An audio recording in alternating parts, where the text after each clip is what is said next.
name of Jim or something like that, that does the overhaul on them, does the repair on them. Both the eastern valve and the PESCO, eastern pump and the PESCO pump, they cannot take those back to original specifications. So all they're doing is replacing packings and things of that nature, and any wear and tear that is going on inside that pump is still there.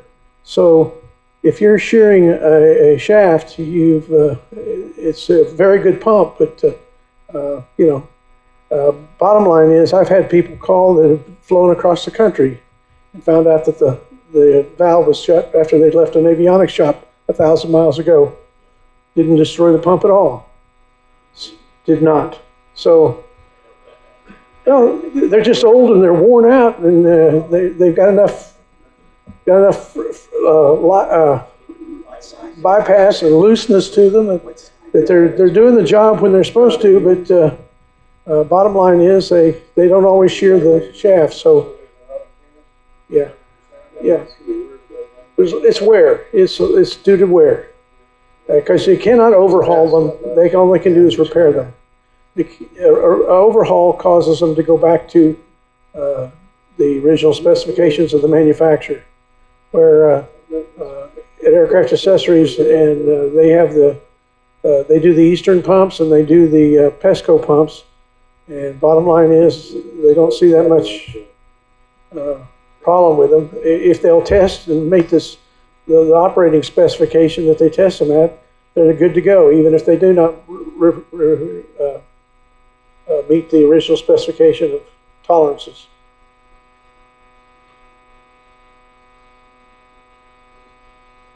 So don't just immediately pull the pump off and send it in just because you think it might be damaged.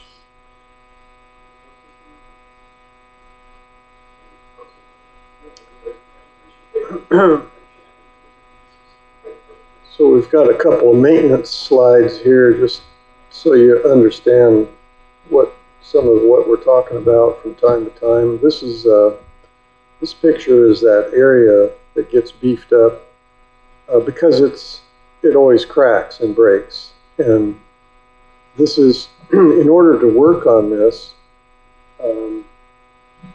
we have seen people work on this area by trying to work down through this hole and replace these parts, and it is impossible to do a good job to do it that way. And I think that part of the reason they do that is that they don't want to ruin your paint job. But the only way to work on that nose structure is to take the skin off. And so you have to strip the paint, put paint stripper on here, and then you can carefully drill out all these rivets, this row, and this row, and this row, and right here, and then down along the bottom gear door. And once you do that, then everything is readily accessible. And this area right in here is where that steel pin goes through from the outside hat section to the inside hat section. And they call them a hat section because if you looked at an in view of this, it's flat, goes up across the top of the hat, back down and out to the other brim. They call it a hat section. But I don't know who came up with that, but it's been that way since I started working on Aerostars. So the only way to do this right is to take the skin off. And I've seen, and I think I have a picture where this part was replaced. But in order to replace that part, you have to drill out these rivets. And you can drill them out from the other side, but you always like to drill out a rivet from the head side, or else you're going to elongate the holes, which is what they've done here. Let me go back a few. And so that's the structure that we're going to have to work on. And down at the end, let me back it up,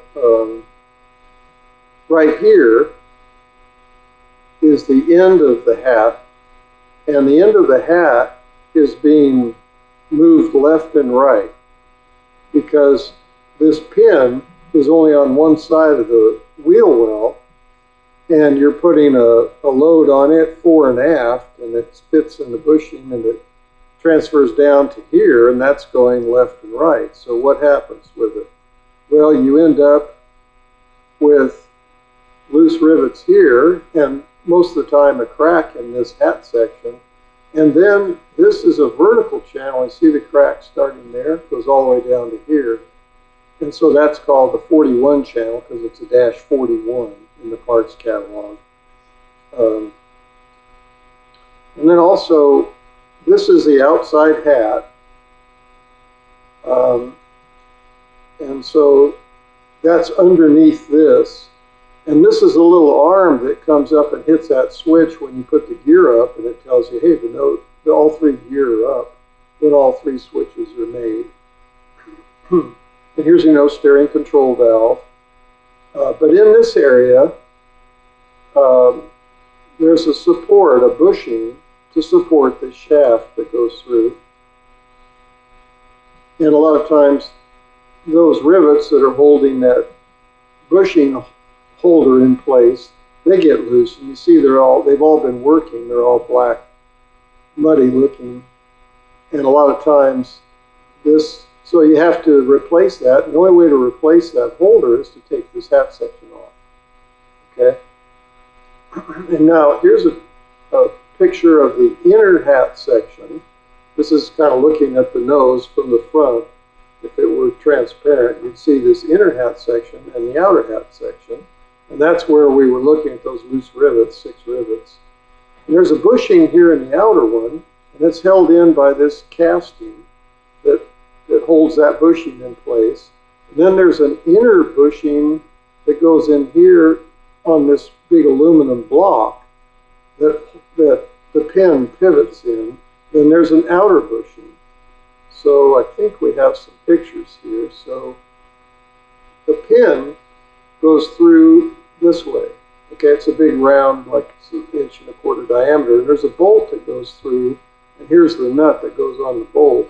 And up here's the nose retract cylinder actuator, and short, not very far away, is the pivot point. And when that rod extends, it pivots on this pin, and the other end of it's attached to the strut, and it moves the strut up and down when you retract the gear. But when you push on the landing gear, like when you just touch down on the runway, your nose wheel tire goes from 0 miles an hour to 60. And that puts a drag load on the landing gear. So it wants to push the landing gear back. And when it does that, you can see that this is going to put a load, a side load on that pin. And the only thing holding it in place is that big block and those 3 bushings. And the rivets get loose. Now here's a look at the pin itself without the drag brace in position. Okay, so see there's the hole in the pin where the bolt goes through, and this is the inner hat section, and then on the other side is the outer hat section. So this is the outer hat section, and the beefed up area for the gross weight increase. Now a lot of airplanes may already have this, because they've already had this broken and cracked, and so it's been replaced. And it's fairly rare, but sometimes we don't even have to take the skin off because everything in here has already been fixed and fixed properly. So that saves about $5,000 not to have to go in there and redo everything. Now, if you're trying to work through that hole and you don't take the skin off, well, this is what can happen. You can see this is a brand new part that somebody put in, and the drill chuck on the drill hit the new part and shoot it all up. So the solution to that is take all that out, throw it away, and buy a new one, and now take the skin off and do it right. The holes are normally this number 30 hole here. Okay, that size, number 30 drill bit for a 1/8 inch rivet. Okay, and now look at the size of these holes. That's because they couldn't get in here and drill that out properly, because you can't get your drill around that and your hand in there. So So what does that mean? Well, that means that now your inner wheel well has big ugly holes in it. And you don't want to take your brand new part and put it in there and drill big ugly holes in your new part. So now what? Well, that means you got to replace this inboard skin in here. But you've already got this out or loose, and you're going to put the new one in, or the new section in. Maybe it's just this part that needs to be replaced. So we end up putting in a new inner wheel well skin. All this gets replaced. So it can snowball into, hey, we're just going to do this little section here, to, well, all those rivets are loose, and this is all screwed up, and on the inside we've got cracks, and so now we either need to make this one look like this, or we just replace this one with this one. And you can see the whole objective of this inboard hat section is to stabilize this bearing area for the pin that goes through the inner and then out the outer. That's what you're trying to do. Now, you know that, I think there's a 600 for sale that is really nice. Yeah, that came out. Yeah, and that airplane came out and they wanted everything right. And the nose gear, when we put an airplane on jacks, a lot of times we get rid of the hydraulic fluid and we grab the nose fork where the tire is and just move it back and forth, and we go clunk, clunk, and we see everything is moving up there and it's loose. And that was the case on his airplane. And we said, well, I think we're going to have to put in a new inner and outer hat section and a new wheel well skin. And so I made this drawing just to show him. Whoops, I keep hitting the wrong button. There's the inner hat section, and there's the bushing that goes into the big aluminum block that's stabilized by all this structure. And then there's an inner bushing right here that goes in the other end of the block. And then you put it up against the skin, and then there's an outer hat section here, and it has a bushing that's held in place with this little casting. Well, we start taking this apart, and this bushing is laying in the outer hat section. So it had already fallen out. See, it's supposed to be in here. It had fallen out, and now you only have two bushings holding it, supporting this pin. And there's a chance they didn't even know it when it fell out. Like you got this all put back together, and you're putting the pin in, and if you hear a dink, clunk, clunk, clunk, well, now you got to take it all back apart again. So I'm pretty sure they didn't know that they knocked it out when they put the pin in. Okay, but that's where it ended up, in the outer hat section, right there. And you can see that some of the holes, a lot of times we see these holes are elongated or have been oversized, and so it can really snowball into a big mess. And that's the skin before we replaced it. Now, you replace that skin, how are you going to figure out where this hole is supposed to be? Well, we made a fixture for that, and it picks up the location of the trunnion pin, trunnions where the pins go into the top of the nose gear. Okay, and so this hole is what we're trying to locate, and it goes up here and attaches to the actuator for the actuator mount for the retract cylinder. So that's how you're going to find, hey, we need to put a new skin in and cut the hole right here.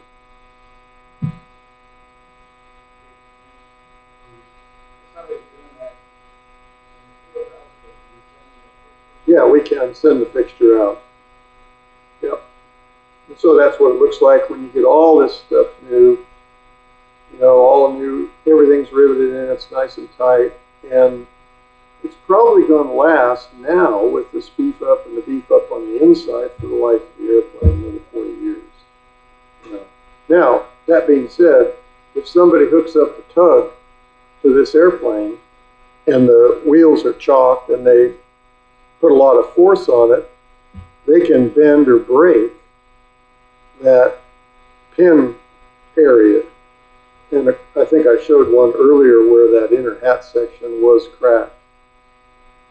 And then you have to take it all apart again and do the same thing. But that would be a insurance job for, you know, and I've seen people move an airplane up to the hangar door and they had a raised rail like a locomotive track. You always want to get a run at that. So you're pushing the airplane back, it has momentum, you take the force off, let it jump over the rail, and then push. Don't back it up under the rail and keep pushing because you're just going to collapse the nose gear. And that's, you know, that's, I think where a lot of that looseness happens is towing, jerking the thing forward and pushing it back hard, not so much flying. But the other thing that can happen is the nose strut on the Weeble nose strut is a little, and the nose steering collar, I think we all like a little better than the Ozone, but it has a replaceable bronze bushing underneath the nose collar, okay?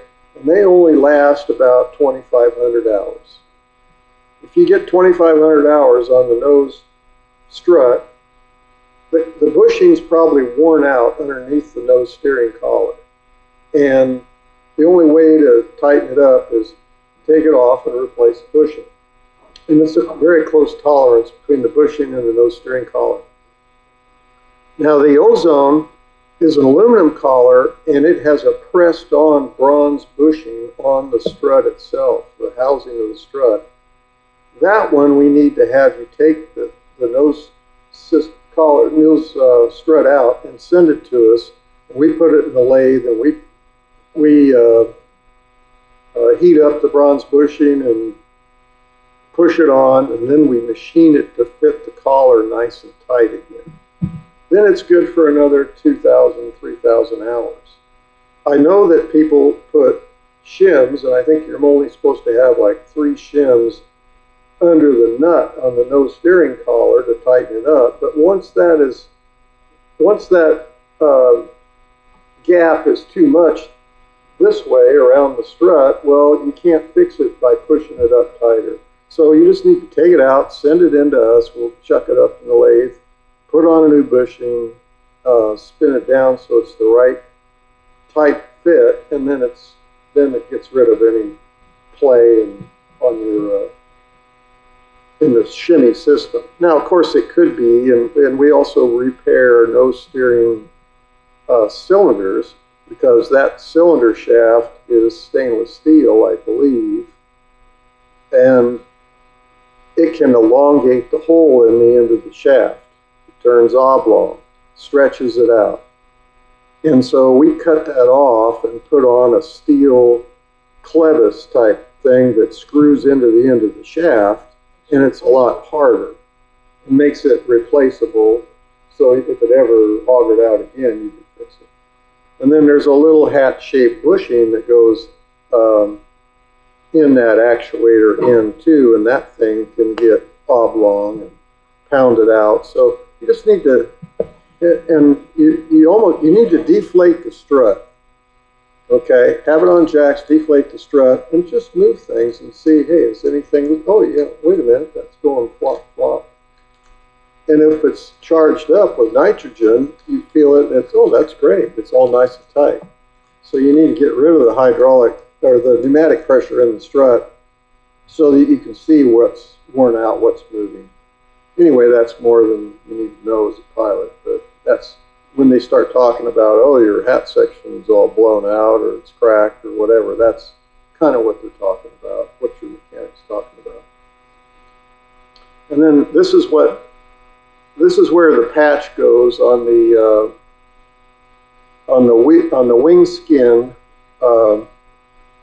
where the strut door is attached, okay, and where the horseshoe doubler goes, and right here, that's right where it cracks. I think you can see it's cracked here, and stop drilled, and can go on, you know. But once you put the bigger doubler on there, that stabilizes that, and you probably never have to deal with it, touch it again. And that's what the doubler looks like when you put it on. And now we have again seen where the patch was put on, and this is, right here are rivets going into your main wing spar. This row rivets. And on occasion, we've seen where they put a patch on and they didn't quite get the rivet in the right place, and they put it up into the web of the spar. And we had to do a repair to the web of the spar because they compromised it. And you could say, well, it's not too bad, but it has to be as good as it was originally, you know. So, and these holes can be elongated in here, and so we end up drilling and reaming the hole for a tight fit for a high lock fastener, one that is a close tolerance fastener. So when you're done, you're done. But it can, you can say, well, the gross weight increase is 28 grand when we do the nose, when we do the mains. Well, how about the inner hat section? Is that? No, it's not required. So now we're into replacing that, and the nose, instead of being $5,000, ends up being $20,000 to fix it. But once it's fixed, it's done. You never have to deal with it again unless somebody overstresses it totally. And this is just the U-joints. They're always a problem, U-joints, but you know, when you replace these rivets, you're supposed to spot face it down a little bit so the rivet isn't sitting on a curved surface. You know, and then it lasts a lot longer. Sometimes we had a customer, he's a pretty good customer, and one time he came in for his annual, and we saw this big dent in his bottom of his engine nacelle. And I said, hey, what happened to your nacelle? Both of them are that way. I said, well, that's a long story, but there was like a big mound of dirt on the runway we were landing on in South America or someplace. But anyway, that's a real hard landing, okay? That's what causes that. Weight of the engine going down, and that's what it looks like when you take that skin off, okay? And this is kind of interesting. You see this area right here? This is just a piece of sheet metal. See, it's 32 thousandths or so, maybe 40 thousandths, and it used to look straight across, but it creased that. Oops, I hit the wrong button again. But it creased that, and this is what's holding your engine mount on. This little captive nut here, and a couple of pieces of sheet metal. Okay, so it's mostly engineering, not heavy structure that's locating your engine mount bolts. And then on the top, you have the same type of setup. And if you ever see this, these rivets working up here where this upper engine mount goes in, that means that that's loose in there. And you can probably just take these rivets out and put in bigger blind fasteners in there, or you know, maybe high locks, but generally it's just an indication that that sheet metal part in there is moving around. You want to get to it sooner rather than later. And we have seen those crease too on a hard landing. So if you've ever rigged a landing gear, you look in here and you say, hey, wait a minute, how come that's supposed to have 3 or 4 washers and it's got 6 or 8? Oh, well, and this is the fork bolt, they call it, and then it goes up into this bird cage bell crank, we call it. And the shaft on this thing isn't very long, it just comes to about there. And then it tapers down to threads, and the thread, you know, it's way up here, the nut. Well, we made new ones that have more of an engagement in the bell crank so that it doesn't wobble around as much, okay? Because it wobbles around long enough and pretty soon it gets really loose, and that's because there's not much bearing area between the shaft of this and the inside of the hole, and we made the shaft, we didn't thread the shaft down very far because it doesn't need to be, and all this has got better engagement going in there. So anyway, you see that, and then you look a little further and you say, hey, What's that all about? Oh, well, since that fork bolt's down that low, this is actually dragging on the hole cut in the wing root for the landing gear. And that rod is what actually, that comes from the main landing gear. It goes into some bell cranks, and that's what opens the gear door and closes the gear door. The gear doors are open and closed mechanically. The only time the hydraulics come into play is when the gear is in the fully up or fully down position and the hydraulic cylinder snubs the door shut. Okay, it's all mechanically controlled. And that's why these bell cranks take a beating. Okay, they're not. I don't have a picture of it there, but like this bell crank, that can get worn out. And then this is your banana bell crank, we call it, and this comes in from the landing gear, moves this guy. There's a rod that goes over that way, moves that guy, and it pushes down on the gear door to open the door. And there's a sequence valve that releases the hydraulic pressure when you move your gear handle. The pressure holding everything tight is now released. The mechanical, as the gear moves up, the door moves open and then is sequenced back closed, all mechanically with this linkage. It starts here, goes through this bell crank. You can see the rod coming off there, goes over to another bell crank up here. It's pivoted there, down to here, and then down to your gear doors. And the actuator is way down at the bottom of the gear door. I don't know if I have a picture of that, but so that's under a lot of load, and that's why if you don't have the ball in the middle when you put the gear down, you're going to put a lot of load on these bell cranks. Okay. This is just a picture. This is what your float vent valve is supposed to look like in the wing, just outside of your fuel cap. Now, since fuel leaks that's the job you get when you're the new guy. Reach in the wing, scrape out all that sealant, and get some new sealant and put in over the area that you think is leaking, and in the next 3 or 4 days you'll find out if you fixed it. Well, sometimes people just say, well, why don't we just smear a bunch of sealant up in that area, and they get it all over the float vent valve. We've seen worse than this, but this was pretty bad. You know, because that float isn't going to float like it used to anymore when it's clobbered up. And right here, there's a little valve when this float, let's see if it's, yeah, I guess you can see the valve is right here, and it's attached there, and then this thing pivots up and down with the fuel. But until you burn some fuel out of the wing and the float drops, you don't get a vent into the wing. Now a vent in a wing tank, what's that for? That's to let air in. When you're pulling sucking fuel out of the tank and you don't let the air in, it's going to collapse the wing. Okay, so you need to have a vent to let the air in. And it doesn't let the air out. That's why they had the pressure relief valve out in the end rib. That's supposed to relieve the pressure that builds up when you park it out in the sun with a full load of fuel as it warms up.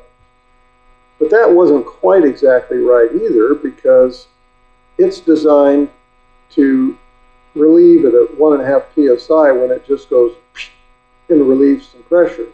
Unfortunately, it gets fuel in it, and the fuel, when it dries, is sticky. And now, if it starts leaking on the ramp, the pressure in the wing continues to build because it can't let fuel out as fast as it would let the air out. So we decided years ago that we need to fix that. And so these two lines, there's a vent line coming into this valve and another vent line that does exactly the same thing. So we said, we had the bright idea, why don't we use one of those vent lines and connect a tiny orifice little fitting to it, and let's cap this off. Let's put a hose over it and cap that one side off, and we'll just use one side to let the air in, the vent, and then we'll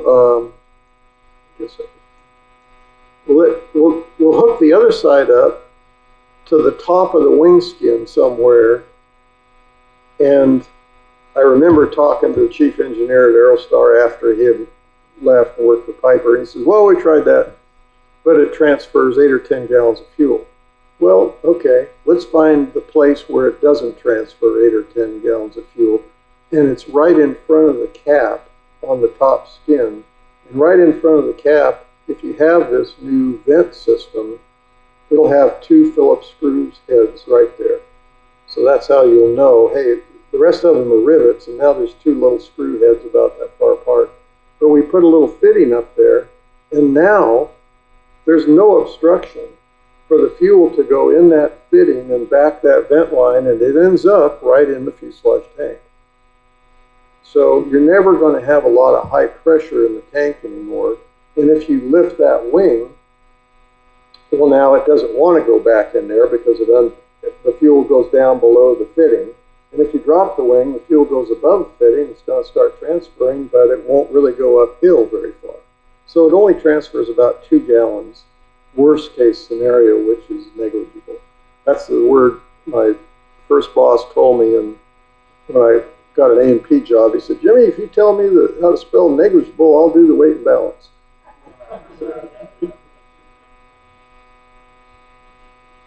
So anyway, that's just an example of some very poor maintenance technique. And when something like that happens, you know, it's just a nightmare to get in there. You have to take a piece of plexiglass and sharpen it and reach in over your head and try to scrape out everything and find the area where it's leaking. There was a guy, Roger Oland, a lot of you will remember him. He told me one day that he came up with a procedure to find the fuel leak, because that's really what you're trying to do. You can go in there and fix this thing 3 times and you still are leaking fuel. It's very aggravating. Well, he said what we do is we put first thing we do is defuel the wing, take off a couple cover plates, and we glue a mirror to the top inside the wing skin. Then we replace the cover plates with plexiglass. And then we put in 5 gallons of fuel and we start evacuating the wing, put a little suction on the wing. And so wherever the fuel's leaking out, because it could be leaking here but coming out over there, just like a roof leak, you know. So he says, but wherever we see, then we shine a light up there and we're looking down at the bottom through the mirror and we see a little stream of bubbles. And mostly where it's at is the 3 holes that are in the spar web that lets fuel go from the front of the wing back to the pickup. Those holes can leak. And the little stream of bubbles, you're looking up and you're looking down here through the mirror, you see a little stream of bubbles, you go, found it. I know exactly where it is now. So then you just clean that out, but you can't plug those holes. So we put a little stainless steel tube through there so the fuel can go through and then seal up around the tube and around the spar. And because we've defueled a wing and got all the fuel out, and then we take one of the access panels off up front and it pours, you know, it starts pouring fuel out. Get the buckets. We got 10 gallons of fuel in the leading edge of the wing that can't get back to the pickup because somebody put sealant all over those holes to stop the fuel leak, but now the fuel can't transfer. So, I mean, there's all kinds of ways to mess this up if you're not careful. But that's a miserable job, fixing those fuel leaks, mainly because you work on it for 2 or 3 days and you're not sure you fixed it. And then when it's still leaking, you get to do it again. Yeah. Yeah. Yeah, because the fuel pickup and the fuel pickup screen and the gauge are kind of co-located So you won't, it doesn't register that you still have 10 gallons. It's reading you don't have any. And you really don't have any because it can't get to the pickup screen. Now we just found another leak. It was on this nice looking Aerostar that came in that we did a pre-buy on, and there was a service bulletin on this, but it's kind of a pain in the neck, and everybody goes, oh, that's not, you know, it's not worth doing. Well, the pickup screen goes into an aluminum tube. It's a stainless steel screen. And Sandy Thompson talked about today, or we were talking yesterday about a dissimilar metal issue on a boat.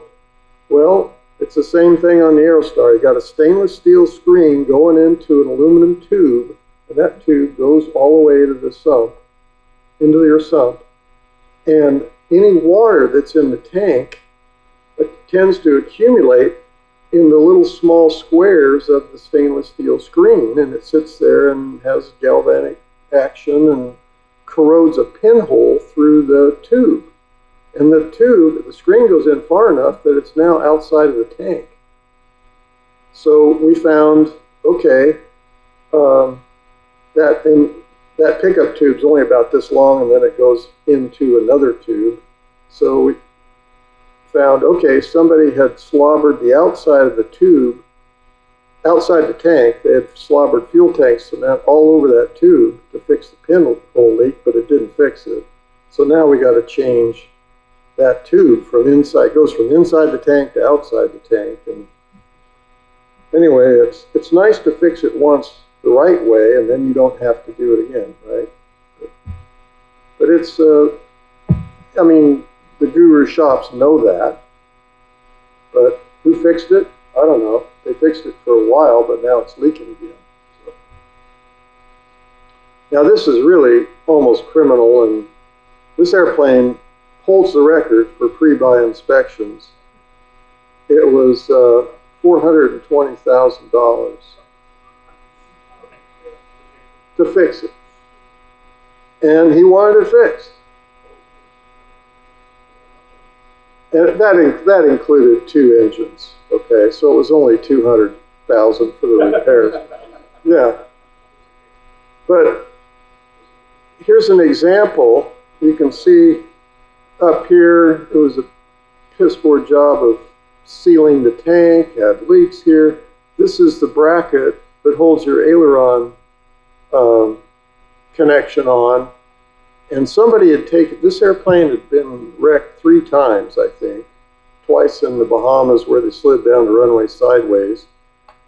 And the same guy put it in the logbook. He said, replaced wings with like part number wings. No, he didn't replace them. He repaired them with a bunch of screws and nuts. And he took all this stuff apart, and this was just typical of the work that he did.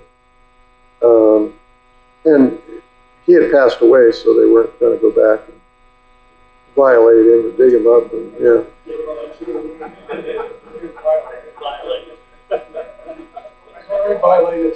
Yeah, so this is an aileron push-pull tube, and you see it's had a repair done to it, but it's still got a big old gronk in it. And it's only, you know, no more than 30 thousandths thick. And it's, you put that under compression and it might just buckle right there. And here's another one. We find it all the time. Now you can see this without taking everything apart. You just look at those tubes, but it's not that big a deal to take the tube out either. You just go out to the wingtip, defuel the thing, go out to the wingtip, and you can pull the tube out and go to the center section of the airplane and the wingtip, and you can pull the tube out. I don't know. You know, it's like we've had airplanes from Australia, and it's like they don't know there's anywhere else in the world to buy a part. So they, you know, the heater duct has got 5 areas where it's wrapped in duct tape. Well, maybe after the 3rd one, wouldn't you order a new duct? You know, it's no, they don't. So they just, she'll be right. Yeah, get some new tape.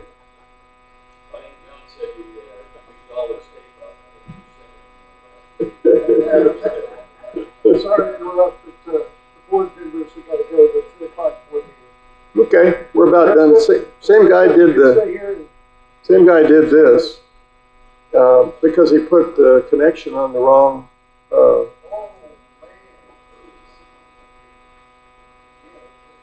So you hear kind of a squeaking sound when you're moving the controls.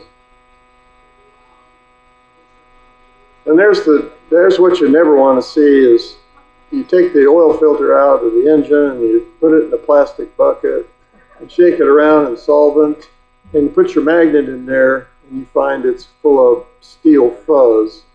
And that means it's the cam and lifters are going away. That's pretty much it. We can put the break. Yeah. Well, I think we're about out of slides.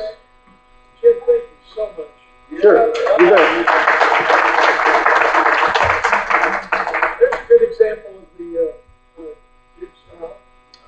Yeah, that's a fuel selector valve. Here's something that I sent this to Eric Reese, and I think he posted it on the website. But, you know, here's the main fuel sump right here.